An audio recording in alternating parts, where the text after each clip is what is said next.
أشهد ألا أن لا إله إله إلا إلا الله الله وأشهد وأشهد أن أن محمدا محمدا رسول رسول الله. Allah.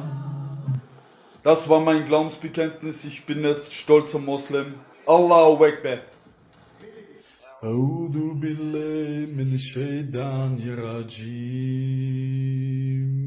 بسم الله الرحمن الرحيم الحمد لله رب العالمين الرحمن الرحيم مالك يوم الدين إياك نعبد وإياك نستعين اهدنا الصراط المستقيم صراط الذين أنعمت عليهم غير المغضوب عليهم ولا الضالين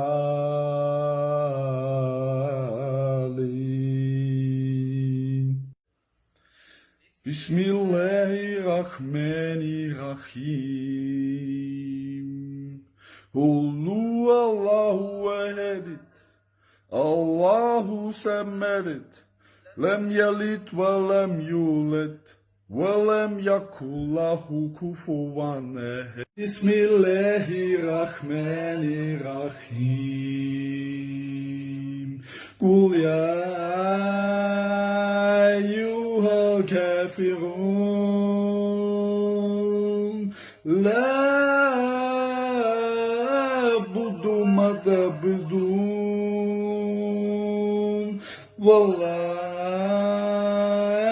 أنتم عابدون ما أعبد ولا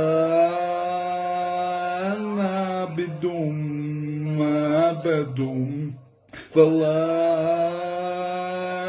أنتم عابدون ما أعبد لكم دينكم ولي دين. Masya Allah, kita bersyukur kepada Allah. Hari-hari sekarang kita dengar di sosial media orang berbondong-bondong masuk Islam. Dan salah satu berita yang paling heboh selama pandemi ini adalah dengan masuk Islamnya seorang petarung profesional asal Austria. Saya akan bercerita sedikit bagaimana perkenalan saya dengan Brother Khalid. Jadi suatu hari ketika mendengar kabar berita dia masuk Islam, saya langsung follow Instagramnya. Subhanallah, ternyata 2 minggu yang lalu kayak sepertinya ya, itu saudara kita Ari Untung pun sudah mulai wawancara dengan Khalid ya. Tapi saya tidak menonton wawancara beliau. Dan saya dalam satu postingan dia baca Al-Fatihah, saya menulis komentar, brother, Assalamualaikum, I'm from Indonesia, please follow me back. Itu saya bikin di komentarnya, tolong follow aku balik. Subhanallah, dan saya DM dia dan ucap salam sama dia, dan saya bilang salam dari orang Indonesia, and everybody loves you in Indonesia, semua orang mencintaimu.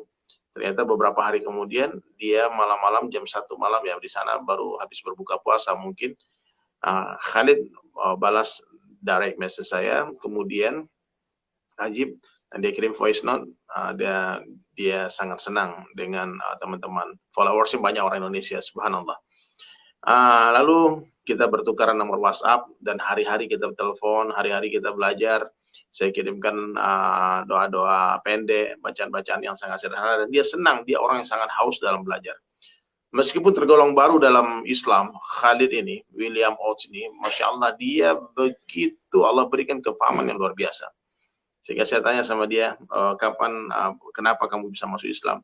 Dia bilang ada satu orang fighter, petarung dari Austria yang sangat ditakuti satu Austria, orang Muslim. Nggak ada orang mau bertanding dengan dia karena dia brutal sekali. Sehingga tahun lalu Khalid ini menantang petarung Muslim tadi, dan mereka bertarunglah di sana. Dan setelah pertarungan itu fighter Muslim tadi dibilang namanya Purak. Wallahu alam, yang nama saya cari datanya belum dijumpa nama detailnya, nama panjangnya di siapa. Subhanallah, terjadilah dialog dan akhirnya mereka sekarang jadi saudara, dan dia belajar Islam. Dan kemarin ketika pandemi dalam satu live Zoom dengan beberapa komuniti Muslim, dia menyatakan syahadat dia mengaku sebagai seorang Muslim. Jadi memang sahabat sekalian ya, kita tidak boleh meremehkan siapapun juga, siapapun juga. Khalid ini, William Pengus ini, dia punya tato yang sangat besar di dadanya, cross, itu tato salib. Dan banyak teman-teman di Instagram bilang, bang suruh hapus tatonya, suruh hapus tatonya. Nah, ini yang perlu saya ingatkan kepada teman-teman semua ya, kepada teman-teman semua, tolong ya, ketika kita berjumpa dengan mu'alaf, dengan orang yang baru masuk Islam, kita jangan bicara terlalu keras, nanti mereka lari ya. Dia membuat tato ketika dia masih jahil, ketika dia jauh dari agama, ketika dia masih non muslim, masih dalam keadaan kafir waktu itu. Dan ketika orang bersyahadat, itu dosa-dosa dia, bahkan seorang ulama mengatakan Allah ganti dengan pahala. Itu tato yang tadinya mudarat bisa jadi manfaat. Bisa saja ketika melihat tato dia, ketika banyak orang-orang non muslim lihat, ya Allah, ini orang ini begitu dahsyatnya dulu, sekarang bisa menjadi asbab hidayah. Nah, itu bisa dihapus. Kalau dia mau menghapus, silakan dihapus. Tapi kalau nggak dihapus pun tidak ada masalah. Saya sudah bertanya kepada banyak ulama tentang hukum menghapus tato ini. Kalau memang orang ingin pergi menghadap Allah dengan badan yang bersih tanpa ada tinta, silakan dihapus. Tapi kalau seandainya dia bertaubat dan dia tidak menambah lagi tatonya, ini Ustaz Abdul Somad juga pernah menjelaskan, itu tato itu bahwasanya tidak membuat wudhu kita itu tidak sah. Karena tato itu tintanya masuk ke dalam tubuh, ke dalam kulit. Jadi salah satu penyebab haramnya tato itu apa? Karena menyakiti diri. Kalau seandainya menghapusnya lebih menyakitkan lagi dari membuatnya, maka sebagian ulama mengatakan nggak perlu dihapus ya, apalagi tatonya banyak. Jadi Masya Allah ya, dia betul-betul ingin ya memperjuangkan agama ya, sehingga dan sebelum dia masuk Islam, dia diberikan oleh temannya itu sebuah buku yang berjudul Khalid bin Walid. Dia membaca tentang perjuangan Khalid bin Walid, bagaimana Khalid bin Walid dulu dia memerangi Islam, memerangi Rasulullah SAW. Di perang Uhud itu Khalid masih dalam pasukan kafir Quraisy. Subhanallah, akhirnya Khalid bin Walid Allah beri hidayah menjadi Saifullah, pedangnya Allah. Sayyidina Umar bin Khattab yang orang yang awalnya mau membunuh Rasulullah SAW, ternyata akhir hayatnya terbaring di sampingnya Rasulullah SAW dan Abu Bakar di Raudhah di Masjid Nabawi itu sekarang. Subhanallah, di rumahnya Rasulullah SAW. Jadi sahabat sekalian, kita jangan pernah meremehkan para pelaku maksiat. Jangan pernah kita meremehkan para pendosa. Karena ketika satu hari pendosa tadi menangis bertaubat kepada Allah, Allah langsung mencintainya. Allah langsung mencintai dia, langsung menjadi kekasih Allah. Innallaha yuhibbu mutawwabina. Sesungguhnya Allah Subhanahu wa taala itu mencintai orang-orang yang bertaubat, wa yuhibbu mutatahhirina, dan mencintai orang-orang yang mensucikan diri. Jadi sahabat sekalian dirahmati Allah Subhanahu wa taala, kita setiap umat Rasulullah SAW ini mesti punya fikir dakwah. Kita semua mesti punya fikir dakwah sehingga kita memiliki kekuatan yang luar biasa dalam fikir kita. Kan kata Khalid, I am very strong in my mind. Aku kuat di fikirku sekarang. Ternyata sunnah fikir adalah sunnah terhebat Rasulullah SAW. Satu ketika Rasulullah SAW berjumpa dengan Ibnu Abbas radhiyallahu anhu, Abdullah bin Abbas, sepupu beliau. Dan Rasulullah SAW bertanya kepada Ibnu Abbas radhiyallahu anhu, dikatakan, ya Abdullah, apa yang sedang kau fikirkan? Maka Abdullah bin Abbas mengatakan, ya Rasulullah, aku sedang memikirkan tentang kebesaran Allah, memikirkan tentang langit dan bumi.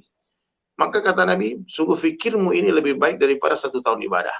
Subhanallah, ini fikir, hebatnya fikir ya. Satu hari Rasulullah SAW berjumpa dengan Sayyidina Abu Bakar radhiyallahu anhu yang bertanya, ya Abu Bakar, apa fikirmu? Apa yang sedang kau fikirkan?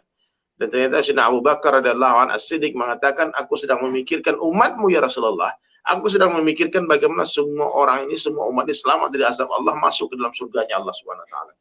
Apa kata Nabi sallallahu alaihi wasallam? Ya Abu Bakar, sungguh fikirmu ini lebih baik daripada 60-70 tahun ibadah. Fikir ini yang paling hebat. Antum pikirkan sekarang bagaimana semua orang-orang yang antum sukai, apapun profesi, mungkin dia artis, mungkin dia atlet, mungkin dia presiden Amerika, presiden Rusia, presiden mana saja, raja-raja yang ada di seluruh dunia ini, antum tulis namanya, fikirkan, doakan, ya Allah beri dia hidayah ya Allah.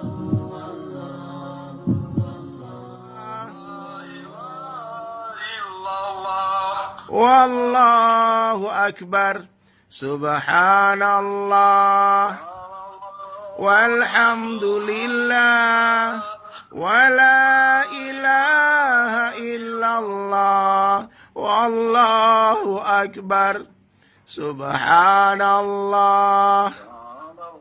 walhamdulillah